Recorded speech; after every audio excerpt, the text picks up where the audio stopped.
Every rule we forge, every structure we build, is a deeper prison for the wild within us. We believe we are creating order, progress, a better life. But what if, in this pursuit of civilization, we are merely constructing an elaborate cage? A cage not of bars and steel, but of expectations, systems, and self-imposed limitations. For millennia, humanity lived untamed. Our ancestors responded to instinct, to the raw demands of survival, to the whispers of the wind. Their lives were dictated by seasons, by hunger, by the immediate threats and opportunities of the natural world. There was no 9 to 5, no mortgage, no social media comparison, only the primal rhythm of existence. Then came the agricultural revolution, a turning point often hailed as humanity's greatest triumph. We traded nomadic freedom for settled stability. We began to cultivate the land, and in doing so, we began to cultivate ourselves. Fields required fences,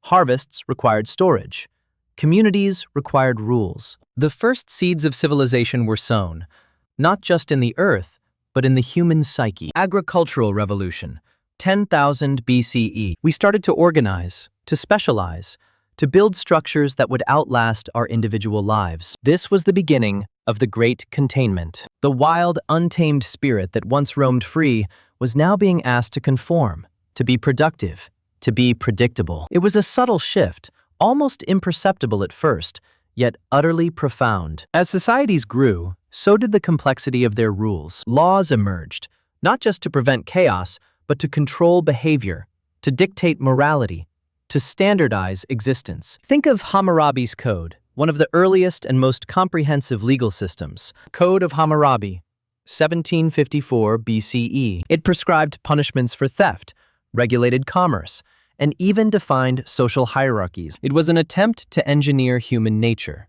to fit the messy reality of individual desires into a neat, predictable framework. And this pattern repeated across empires and ages. The Roman Empire, with its vast legal apparatus, further refined the art of societal control. Every citizen, every slave, every soldier had a defined place, a prescribed duty. Individuality, if it strayed too far from the prescribed norm, was met with correction, or worse, erasure. Education, too, became a tool of domestication. From ancient academies to modern schools, the goal often shifted from fostering free inquiry to instilling compliance.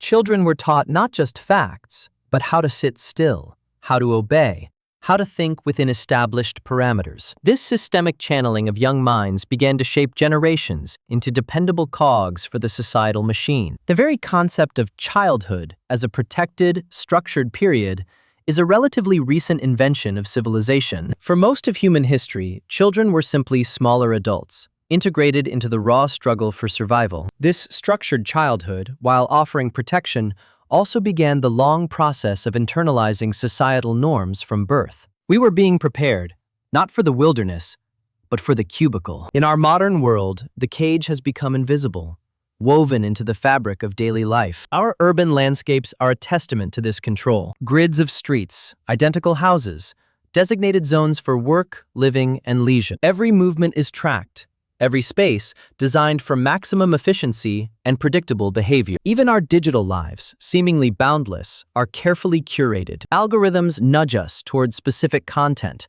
reinforce existing beliefs, and subtly dictate our consumption. Average adult spends 6.5 hours per day on digital media. The wild impulse to explore, to question, to deviate is constantly redirected towards approved channels. The workplace, for many, is the ultimate expression of this civilized cage. We trade our precious hours, our creative energy, for a paycheck and the illusion of security. We sit in meetings, perform tasks dictated by others, and adhere to corporate hierarchies that demand deference. Our roles are narrowly defined, our contributions quantified, our ambitions often confined to the next promotion. The very idea of retirement suggests a long period of forced conformity, followed by a brief, earned freedom. But by then, the wild spirit has often been thoroughly domesticated, its roar reduced to a whimper. Even our leisure activities have become structured, commodified, and often passive. We consume entertainment, follow sports,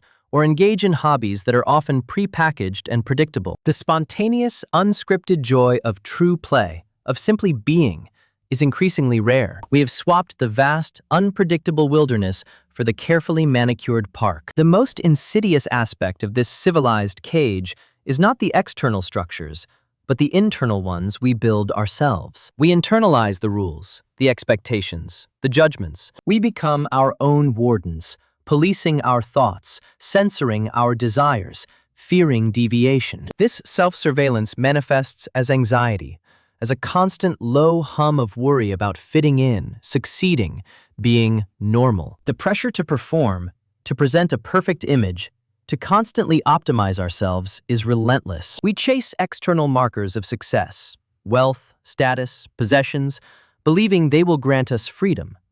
But often, they only deepen the cage, requiring more conformity, more effort to maintain. 1 in 5 adults experience mental illness annually. The ancient desire for genuine connection is replaced by curated online personas and superficial interactions. We become experts at wearing masks, at playing roles, at denying our authentic selves for the sake of acceptance. This dissonance, this constant suppression of our true nature, takes a profound toll. It manifests as existential angst, a gnawing feeling that something vital is missing, even when outwardly everything seems fine. It leads to a profound sense of loneliness, even in a crowded world, because the real self is rarely allowed to emerge. We medicate the discomfort with distractions, with consumption, with endless busy work. But the wild within us, though caged, still whispers. It yearns for authenticity, for spontaneity, for the raw, unfiltered experience of life. So how do we escape a cage we have collectively built and internalized? The first step is awareness, to recognize that the rules we live by are not immutable laws of nature, but human constructs. Many are useful, even necessary for collective living, but many more are arbitrary, designed to maintain systems that may no longer serve our deeper well-being. It's about questioning the narratives we've been fed since childhood. The narrative that success equals a certain career, a certain income, a certain lifestyle. The narrative that conformity is safety and deviation is danger. It's about reclaiming our capacity for genuine curiosity, for undirected play, for simply being, without purpose or agenda. To find moments where the clock doesn't dictate, where external judgment fades, where only the present moment exists. This doesn't mean abandoning society or retreating to the wilderness. It means cultivating an inner wilderness, a sanctuary where our true nature can survive. The cage may shape how we live, but it will never decide who we are.